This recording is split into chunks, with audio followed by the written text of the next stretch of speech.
आदरणीय प्रधानमंत्री जी, उत्तर प्रदेश के आदरणीय मुख्यमंत्री जी, आदरणीय राज्यपाल महोदया,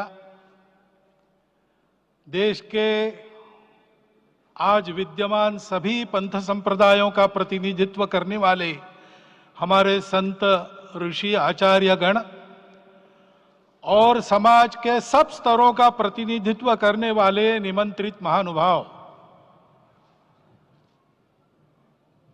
आज का आनंद शब्दों में वर्णनातीत है और उसके वर्णन करने का प्रयास इसके पहले के वक्तव्यों में अच्छा हो गया है। यह भी बता दिया गया है और हम जानते भी हैं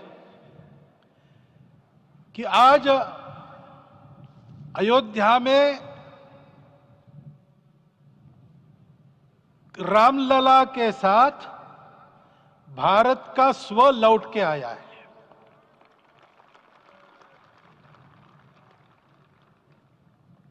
और संपूर्ण विश्व को त्रासदी से राहत देने वाला एक नया भारत खड़ा होके रहेगा, इसका प्रतीक आज का कार्यक्रम बन गया है। ऐसे समय में आपके उत्साह का, आपके आनंद का वर्णन कोई नहीं कर सकता। हम यहां पर अनुभव कर रहे, पूर्ण देश में यही वातावरण है। छोटे छोटे मंदिर के सामने दूरदर्शन पर इस कार्यक्रम को सुनने वाले हमारे समाज के करोड़ों बंधु वहां पहुंच न पाए, ऐसे घर घर के हमारे नागरिक सज्जन, माता भगिनी सब भाव विभोर है, सब में आनंद है, सब में उत्साह है। और ऐसे समय में जोश की बातों में थोड़ी सी होश की बात करने का काम मुझे ही दिया जाता है। आज हमने सुना कि इस प्राण प्रतिष्ठा महोत्सव में पधारने के पूर्व प्रधानमंत्री जी ने कठोर व्रत रखा। जितना कठोर व्रत रखने को कहा था, उससे कई गुना अधिक कठोर व्रताचरण उन्होंने किया। मेरे पुराना उनसे परिचय है, मैं जानता हूं वो तपस्वी है ही, परंतु वो अकेले तप कर रहे हैं, हम क्या करेंगे। अयोध्या में रामलला आए, अयोध्या से बाहर क्यों गए थे? रामायण में क्यों गए थे बाहर? तो अयोध्या में कलह हुआ। अयोध्या उस पुरी का नाम है जिसमें कोई द्वंद्व नहीं, जिसमें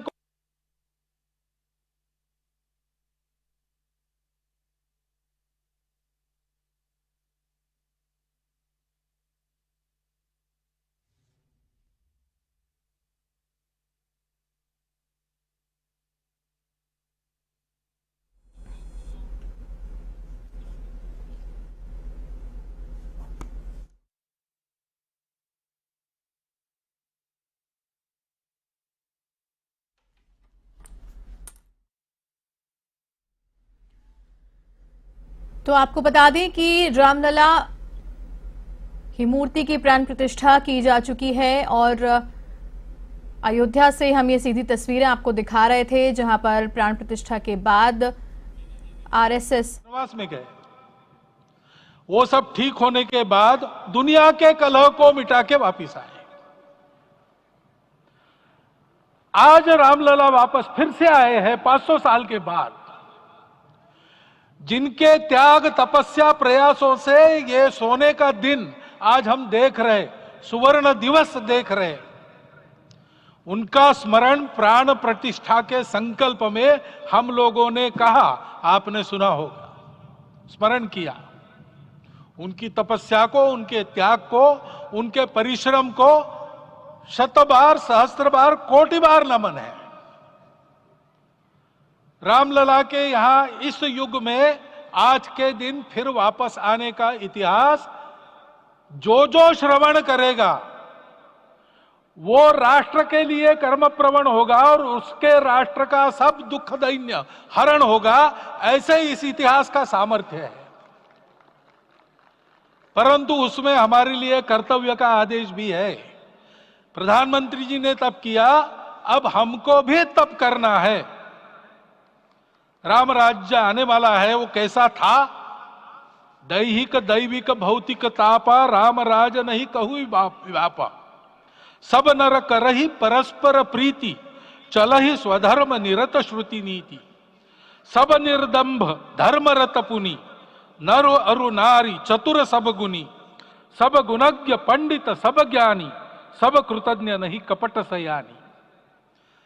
राम राज्य के सामान्य नागरिकों का जो वर्णन है, हम भी इस गौरवमय भारतवर्ष की संतानें हैं। कोटि कोटि कंठ उसका जयगान करने वाले हमारे हैं।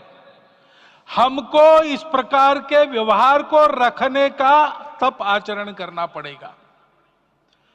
हमको भी सारे कलह को विदाई देनी पड़ेगी। छोटे छोटे परस्पर मत रहते हैं, छोटे छोटे विवाद रहते हैं, उसको लेकर लड़ाई करने की आदत छोड़ देनी पड़ेगी। आखिर है क्या? ये बात बताई, वो सामान्य नागरिक कैसे थे? निर्दंभ, प्रामाणिकता से आचरण करने वाले, केवल बातें करने वाले नहीं और बातें करके उसका अहंकार पालने वाले नहीं थे। काम करते थे, आचरण करते थे और अहंकार नहीं था। ऐसे वो थे और धर्मरत थे। यानी क्या थे? इस पर कठिन भाषा में प्रवचन बहुत लंबा हो सकता है, लेकिन थोड़े में धर्म के जो 4 मूल्य जिनकी चौखट पर धर्म है, ऐसा श्रीमद् भागवत में बताया है, सत्य करुणा शुचिता तपस, उसका आज हमारे लिए युगानुकूल आचरण क्या है? तो सत्य कहता है कि सब घटों में राम है, ब्रह्म सत्य है, वही सर्वत्र है। तो हमको ये जानकर आपस में समन्वय से चलना होगा, क्योंकि हम चलते हैं, सबके लिए चलते हैं, सब हमारे हैं, इसलिए हम चल पाते हैं। और इसलिए आपस में समन्वय रखकर व्यवहार करना, यह धर्म का पहला जो पैर है, सत्य, उसका आचरण है। करुणा दूसरा कदम है, उसका आचरण है सेवा और परोपकार। सरकार की कई योजनाएं गरीबों को राहत दे रही, सब हो रहा है, लेकिन हमारा भी कर्तव्य है, ये सब समाज बांधव हमारे अपने बंधु है। तो जहां हमको दुख दिखता है, पीड़ा दिखती है, वहां हम दौड़ जाए, सेवा करें, दोनों हाथों से कमाएं, अपने लिए न्यूनतम आवश्यक रखकर बाकी सारा वापस दे, सेवा और परोपकार के माध्यम से। यह करुणा का अर्थ आज है। शुचिता पर चलना है, यानी पवित्रता होनी चाहिए। पवित्रता के लिए संयम चाहिए, अपने को रोकना है। सब अपनी इच्छाएं, सब अपने मत, सब अपनी बातें ठीक होंगी ही ऐसा नहीं, और होगी तो भी अन्यों के भी मत है, अन्यों की भी इच्छाएं हैं। और इसलिए अपने आप को संयम में रखते हैं तो सारी पृथ्वी सब मानवों को जीवित रखेगी। गांधी जी कहते थे, earth has enough for everyone's need, but it cannot satisfy everyone's greed. तो लोभ नहीं करना, संयम में रहना और अनुशासन का पालन करना, अपने जीवन में अनुशासित रहना, अपने कुटुंब में अनुशासन रहना, अपने समाज में अनुशासन रहना। सामाजिक जीवन में नागरिक अनुशासन का पालन करना। भगिनी निवेदिता कहती थी कि स्वतंत्र देश में नागरिक संवेदना रखना और नागरिक अनुशासन का पालन करना, यही देशभक्ति का रूप है। इससे जीवन में पवित्रता आती है। और तपस का तो मूर्तिमान उदाहरण आपके सामने आज दिया गया। व्यक्तिगत तपस तो हम करेंगे, सामूहिक तपस क्या है?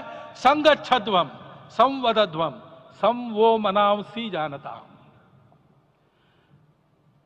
हम साथ चलेंगे, बोलेंगे आपस में, उसमें से एक सहमति का संवाद निकालेंगे, एक ही भाषा बोलेंगे, वो वाणी मन वचन कर्म समन्वित होगा और मिलके चलेंगे, अपने देश को विश्व गुरु बनाएंगे। ये तपस हम सबको करना है। 500 वर्षों तक अनेक पीढ़ियों ने लगकर परिश्रम करके प्राणों का बलिदान देके खून पसीना बहाकर आज ये आनंद का दिन सारे राष्ट्र को उपलब्ध करा दिया। उन सबके प्रति हमारे मन में कृतज्ञता है। मैं यहां बैठता हूं तो मेरे मन में विचार आता है कि मुझे बिठाया, मैंने क्या किया? वो तो जो उन्होंने किया उसका प्रतिनिधि भी मुझे बनाया गया है। उस प्रतिनिधि के नाते मैं ये अवदान स्वीकार करता हूं और उन्हीं को अर्पण करता हूं।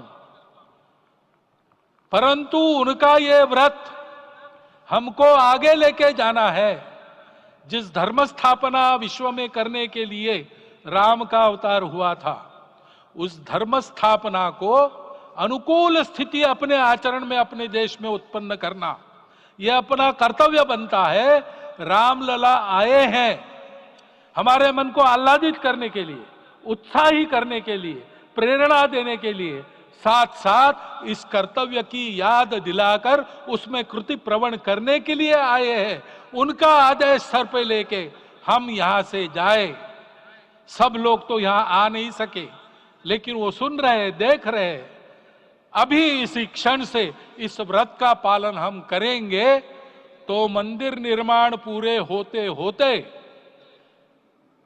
विश्व गुरु भारत का निर्माण भी पूरा हो जाएगा। इतनी क्षमता हम सबकी है। इसका मैं एक बार स्मरण देता हूं, आप सबको धन्यवाद देता हूं और मेरे 4 शब्द समाप्त करता हूं।